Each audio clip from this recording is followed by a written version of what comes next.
Sri Sachidananda Sadguru Sainath Maharaj Ki Jai. Sri Sai SATCHARITRA, an insight. Episode 192. My humble prostrations at the lotus feet of our Sadguru Sai. By the divine grace of Sai, an attempt has been made to translate the gist of the divine discourse of Sri Ramanathan brother telecasted in Sai TV. This is purely done to share the glory of Sai and his divine teachings with more insight to the aspirants. Om.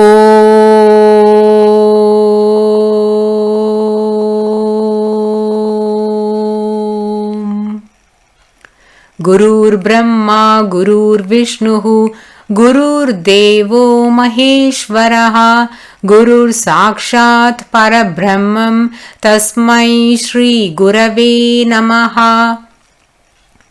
Dear devotees, we are heading to the last phase of Nulkar's life, which describes the liberation granted to him by Sri Sai Maharaj. Nulkar's younger son, Vishwanath Nulkar, came running to Radhakrishna Mai's home to get the holy Padatirth of Sri Sai Maharaj. As we know, Radhakrishna Mai would never approach Sri Sai Maharaj directly. She would not look at his face but always look down with reverence when she stands in front of Sri Sai Baba, covering her head with her sari, and would stay at a considerable distance.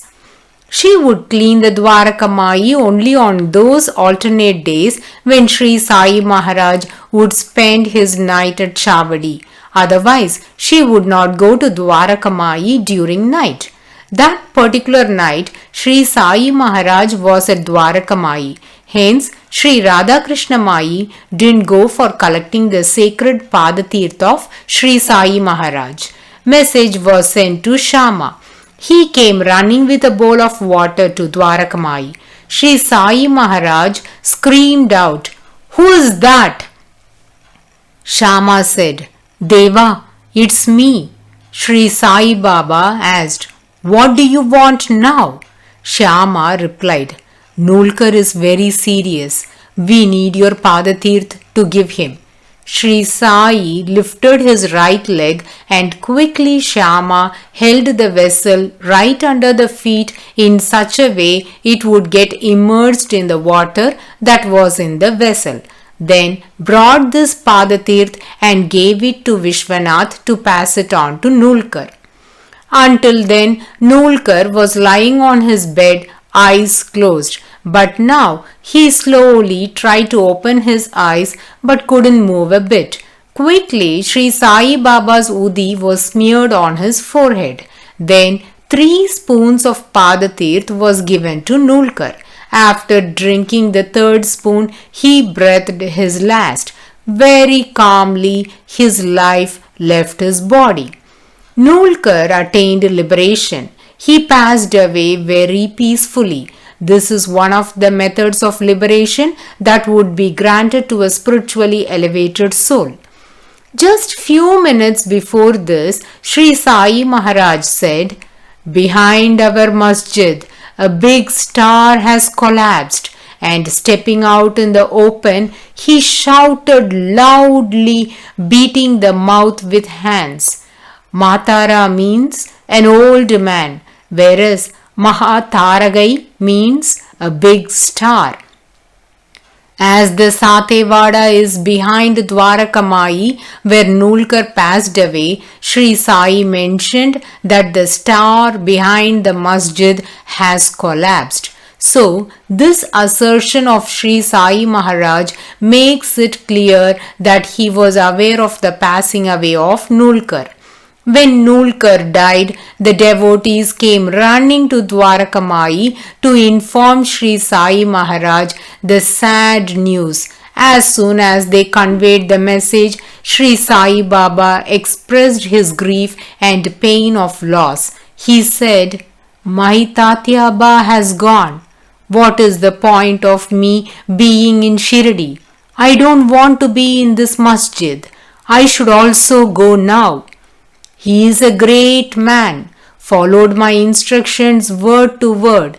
He has attained the goal of life. For him to reach his goal, I supported him in all possible ways.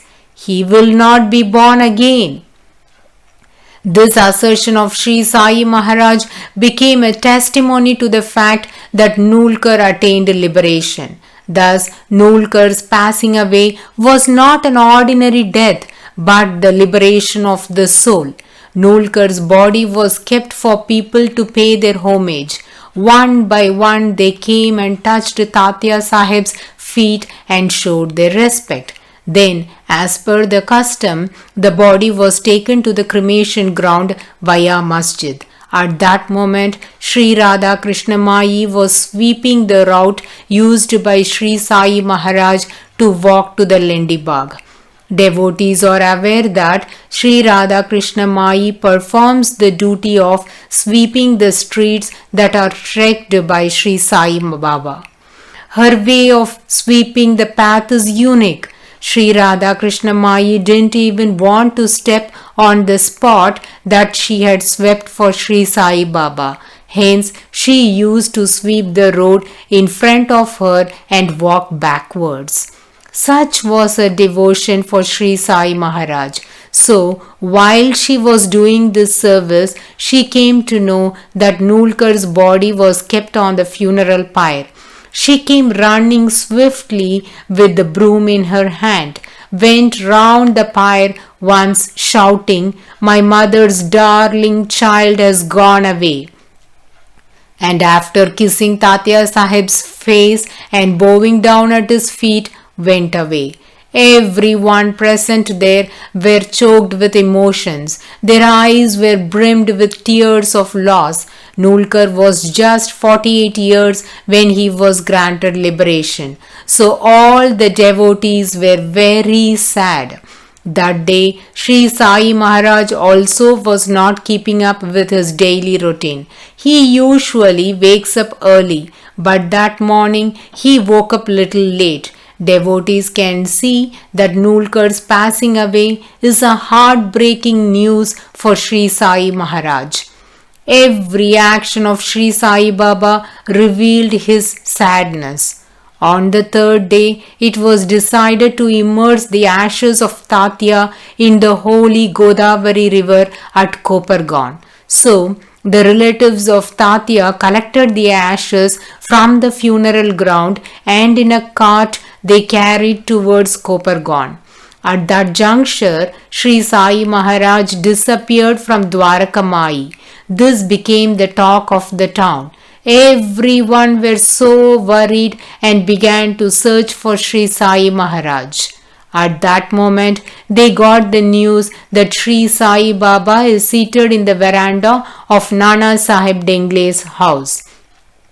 Having known that he is at Neemgaon, all the Shirdi villagers ran over there to bring him back to Shirdi in a procession, singing bhajans, accompanied by drums and other musical instruments. On the way, the people coming with the cart that carried the bones and ashes of Nulkar and the procession of Sri Sai Maharaj met on the road.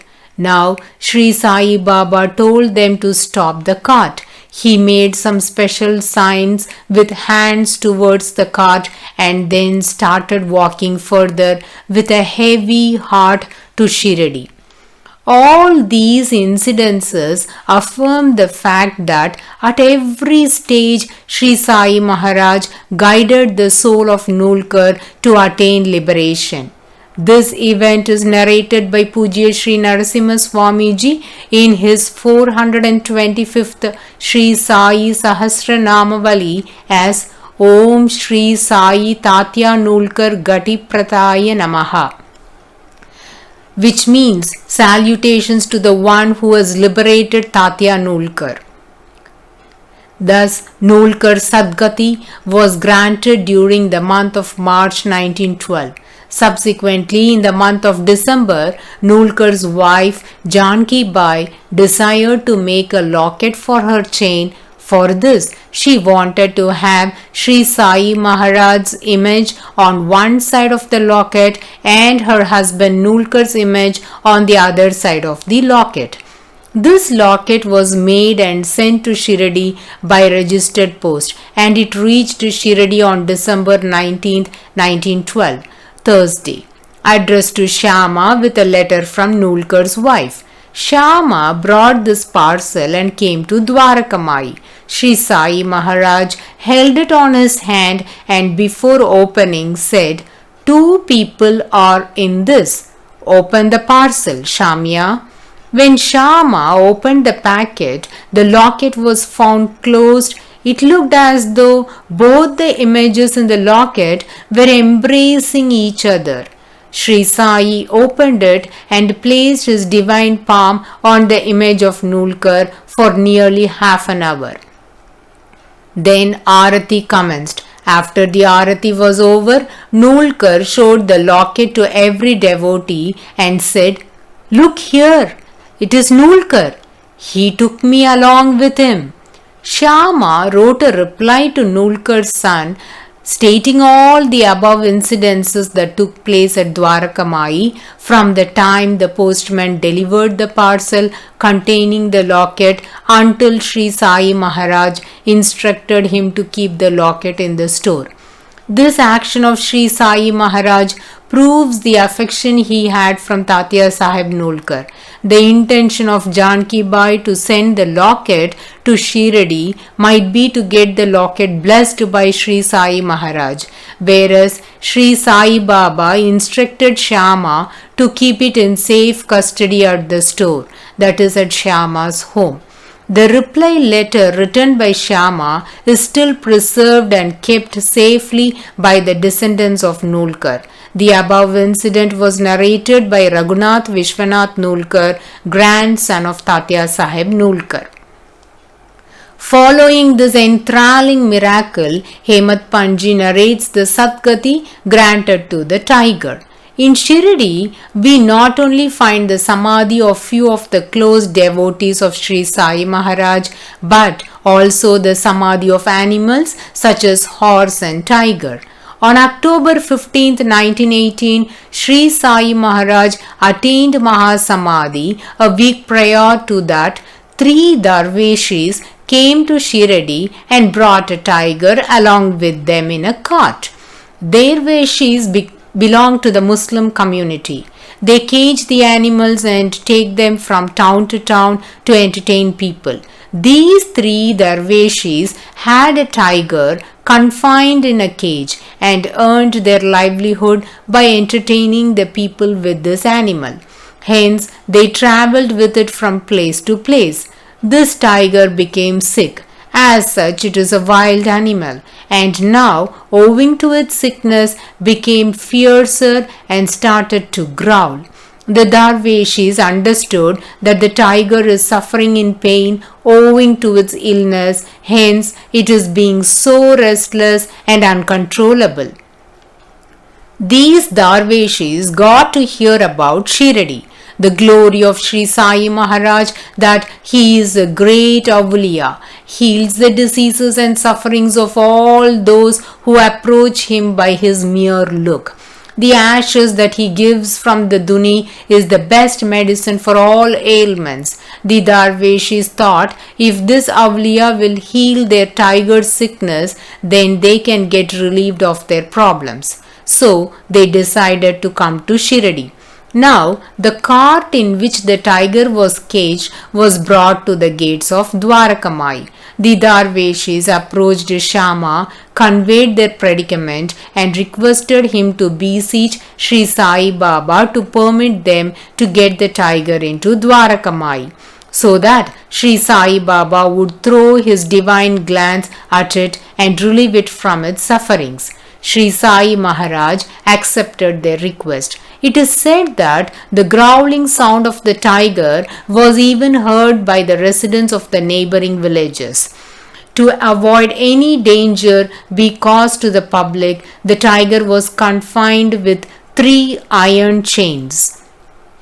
The three Darveshis, with utmost care, brought it in front of Sri Sai Maharaj. The tiger, with its 4 feet, climbed on the steps of Dwarakamai. People were watching this scene with fear and excitement. The tiger stood on the first step and looked at Sri Sai Maharaj. Sri Sai Maharaj also looked at the tiger. The eyes of Sri Sai Maharaj are so powerful. Many have witnessed this before. Sri Sai Baba is a Naishtika Brahmachari. His gleaming eyes will talk his divinity. Few devotees have observed the divine glow in the eyes of Sri Sai Maharaj and has recorded their thoughts. They say his eyes would be as that of the eyes of a tiger, bold, with a distinct glow and color.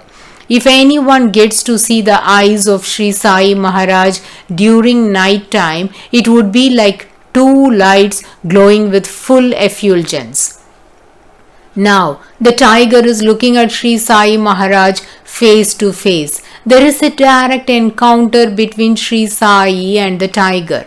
The tiger couldn't look into the eyes of Sri Sai Maharaj owing to the radiance. It bent its head down with reverence and tapped the tuft of its tail thrice on the floor and fell down dead.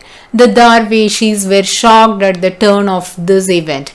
Though the tiger was ill, they thought Sri Sai Maharaj's glance at it would heal it. They never expected it to die, as this was their only source of living. They were in deep sorrow. Sri Sai Maharaj gave them rupees 500. This was a very significant amount those years, and told them, the karma of this tiger is annihilated. It pleaded for liberation, and I granted it. It was indebted to you all these days. Now it has cleared its debt. So it's no more bound to serve you and has left its body. Now take this money and make a livelihood out of it. Though the Darveshis were sad about the death of the tiger, they accepted the money, took the advice of Sri Sai Maharaj and left Dwarakamai. Questions raised how to dispose of the body of this tiger. Sri Sai Maharaj told them to bury it in front of Sri Mahadev temple. The devotees that had visited Shirdi might have noticed that inside the Samadhi Mandir complex there is the Ganapati Mandir, then Shani Mandir, third one is the Mahadev Mandir. Right in front of the Mahadev Mandir, this tiger was buried. Devotees might have heard about a great saint by named Pulipani Munivar or Vyakrabada Munivar. This saint desired to have the feet of a tiger. Hence, he worshipped Lord Shiva and got the feet of the tiger as a boon, and with that, he could easily climb the bil tree to collect the bilva leaves and offer his puja to the Lord. He also visited various temples of Lord Shiva with those feet. When the tiger was granted liberation at Dwarakamai, Jyotindra Tarkat was present there. He inquired Sri Sai Maharaj to throw some light upon this divine sport, and devotees, we shall listen to those amazing insights as pronounced by Sri Sai in the coming episode.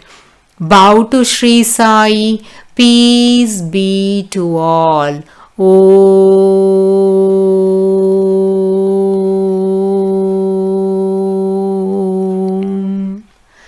Sai Ram.